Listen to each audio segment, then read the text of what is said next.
Hello, আমি অনুপ্রিয়া। আশা করছি আপনারা সবাই সুস্থ আছেন, ভালো আছেন। প্রিন্সেস ফ্যামিলিতে সবাইকে স্বাগত। হিন্দু ধর্মাবলী মানুষের কাছে দেবাদিদেব মহাদেব অন্যতম পূজ্য দেবতা। সনাতন ধর্মশাস্ত্রসমূহে তিনি পরম সত্তারূপে ঘোষিত। দেবাদিদেব মহাদেবের কয়েকটি প্রধান প্রধান মন্দির হল কেদারনাথ মন্দির, যেটি উত্তরাখণ্ডে অবস্থিত, গুজরাটের সোমনাথ মন্দির, মধ্যপ্রদেশের মহাকালেশ্বর মন্দির, উত্তরপ্রদেশের কাশী বিশ্বনাথ মন্দির ইত্যাদি বড় বড় মন্দির। আর আজ আমি এসেছি দক্ষিণ 24 পরগনা জেলার কাশীনগর নামক স্থানে। যে মন্দিরটিতে, সেটি হলো বরাশি বজুরকিনাথ মন্দির। আনুমানিক 400 বছরের অতি প্রাচীন এই মন্দিরটি আজ দর্শন করতে এসেছি। আপনারা আমার সাথে থাকুন আর পুরো ভিডিওটা দেখতে থাকুন। আশা করছি আপনাদের ভালো লাগবে। আমি এসেই সাথে সাথে আগে বাবাকে দর্শন করে নিলাম। এবার আসি মন্দিরের কিছু প্রাচীন ইতিহাস নিয়ে। পুরাণ ও বিভিন্ন গ্রন্থে উল্লেখিত ত্রিপুরা সুন্দরীর ভৈরব বলে কথিত অম্বুলিঙ্গ শিব এটি। এখানে বহু পুণ্যার্থী বাবার কাছে মানত চোকাতে আসে। কেউ বা ডন্ডি দেয়, কেউ বা ধুনো জ্বালায়, কেউ বা তাদের ছোট শিশু সন্তানকে নিয়ে আসে বাবার কাছে মানত চোকাতে। ছোট বাচ্চাকে ন্যাড়া করিয়ে বাবার কাছে পুজো দেয়। বিশেষত বরাশি বজুরকিনাথ মন্দির উন্নয়ন কমিটি ও যুবক সংঘ দ্বারা এই মন্দিরটা পরিচালিত হয়। এখানে দর্শনার্থীদের জন্য পানীয় জলের ব্যবস্থাও রয়েছে। আর এই যে দেখছেন দিঘি বা ঘাট, এটা বদ্রিকাকুণ্ড নামেও পরিচিত। চৈত্র মাসে এই দিঘিতে কয়েক হাজার দর্শনার্থী স্নান করে সন্ন্যাসী হয়। আর এই বিশাল মাঠে ঝাঁপ হয়, তারা ঝাঁপ দেয়। দিঘি লাগোয়া এখানে একটা শিবের মন্দিরও রয়েছে। এখানে শ্রাবণ মাসে, চৈত্র মাসে এবং শিবরাত্রিতে প্রচুর বড় করে মেলা হয়।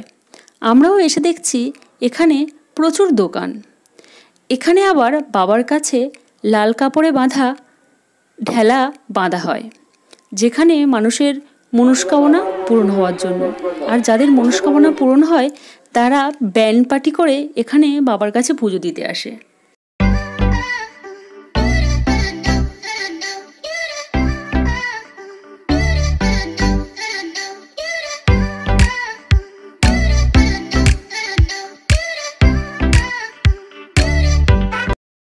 পুজো দেওয়ার সরঞ্জাম আপনারা এখান থেকেও কিনতে পারেন। এছাড়াও এখানে রয়েছে প্রচুর খাবার দোকানও আর একটা খুব বড় চালা, যেখানে দর্শনার্থীরা এসে আশ্রয় নিতে পারবে। লোকমুখে জানা গিয়েছে যে ভগ্ন নিদর্শন আটচালাটি আবিষ্কৃত হয়েছিল তা এখানকার জমিদার বরদাকান্ত রায়চৌধুরীর নবনির্মাণ করেছিলেন। মন্দিরের চারিদিকে রয়েছে নবনির্মিত দেবদেবীর মূর্তি।